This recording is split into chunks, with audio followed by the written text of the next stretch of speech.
Hey y'all, welcome back to the channel. Welcome to KP. Annalise here. So I just got done with a word as far as in previously um giving you King Arthur that Holy Spirit was just flowing with. But as I was uploading that, he was just like, okay, wait, we still got another part to that. I'm like, oh my gosh, wait a minute. So I'm like, okay, what's the other part? And I'm like thinking about it, and I'm like, oh yeah, okay, he was ministering that to me earlier. Okay, um, help me. Oh my gosh.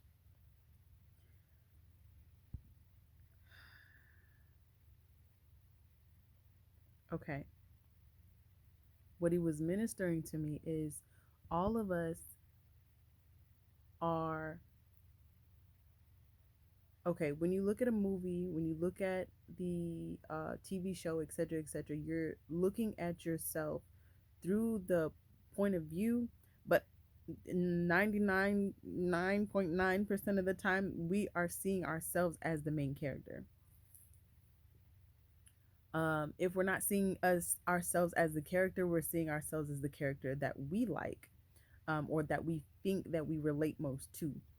In other words, you're always going to see it from your point of view. So as you walk in life and as you go through life, you're always looking at things from your point of view, of course, because it's you, it's how you're seeing it.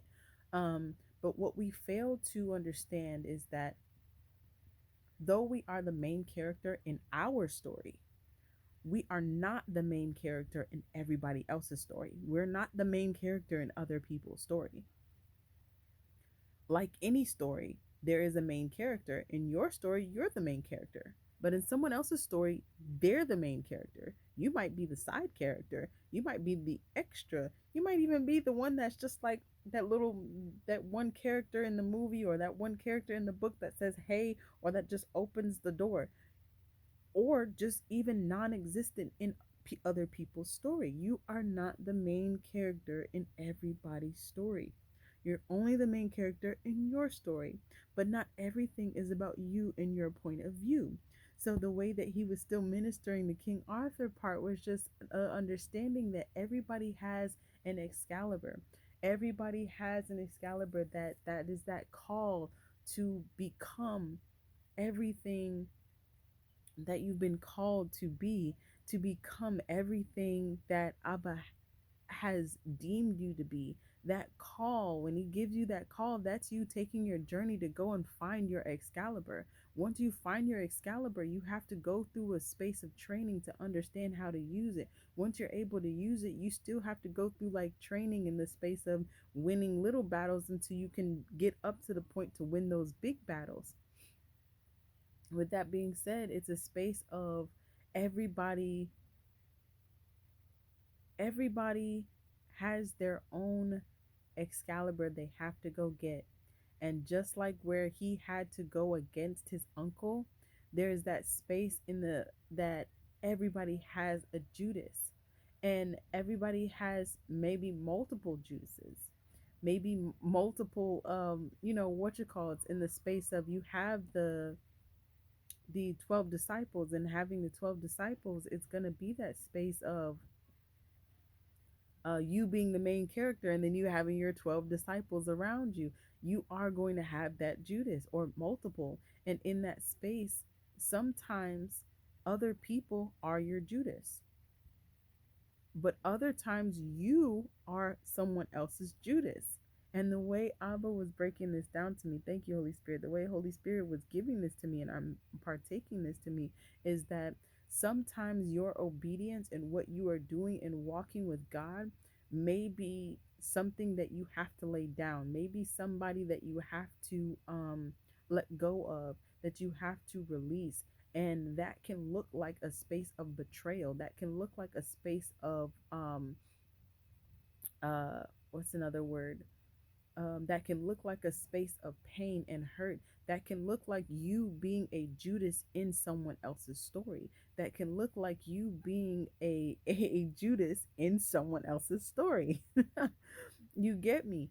Pick it up. Holy Spirit is ministering to you. Go ahead and make sure you bring this back to Abba to make sure that he can, impart take this on you and like allow you to kind of flow with that. But you get me. You picked it up when you got it because you got ears to hear. You got ears to see. You got eyes to hear. You picked it up.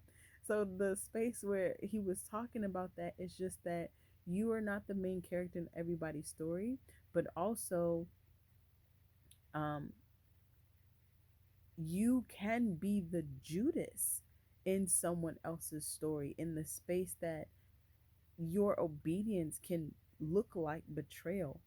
Your obedience, because they don't understand it, because it might be this space of where they have to get cut off or they have to get dropped off, like they can't go any further. Um,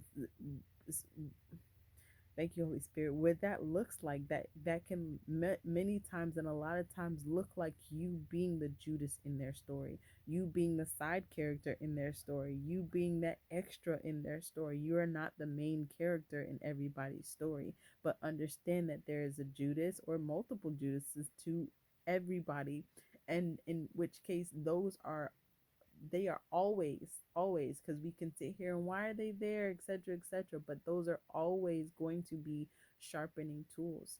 um a lot of times you might even have, and being that Judas is Judas, remember that Judas had to be close enough to kiss you. Judas had to know you. Judas had, sometimes your Judas can be your spouse, sometimes your Judas can be your family members, your siblings. They are there and they are on assignment. They're on assignment to sharpen you, to help you get into purpose and get to where you need to go. They are there for a reason and they are on assignment. You can't, because Jesus didn't necessarily get rid of Judas. He knew what he was going to do, but he didn't get rid of Judas. There's a way and a space and a place, even resubmitting that to Abba on strategy on how to handle that. Where also just leaning into that space of like your spouse also being your sharpening tool. That's that friction, that head butting. The one way I heard it is that not only is your spouse can be that friction that can be a space of you being of them being your sharpening tool, but it's really a space for you to kind of see where you lack in the space of being more like Jesus.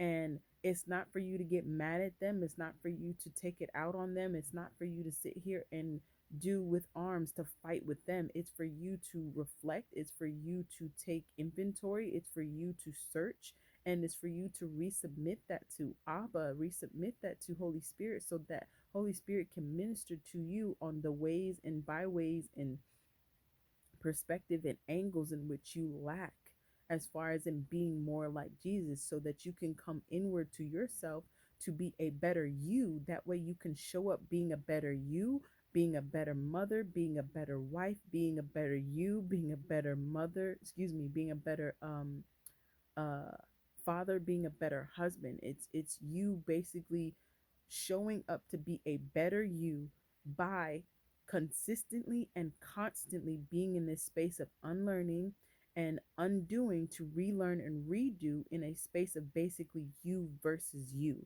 And when you do that, in understanding that and understanding that you're not the main character in everybody's story, you get to understand that there's a space of just play your part. There's a space of just play your part. And there's also that space of being on assignment. Sometimes you're on assignment and you're the Judas to someone else, but other times the other people are on assignment, and a lot of times we're only really going to see it from our view, but you get what I'm saying. They're going to be on assignment, and we have to take that as a space and place of just really being um intentional. The way I say it is tie, thorough, intentional, and efficient. Tie, TIE, tie.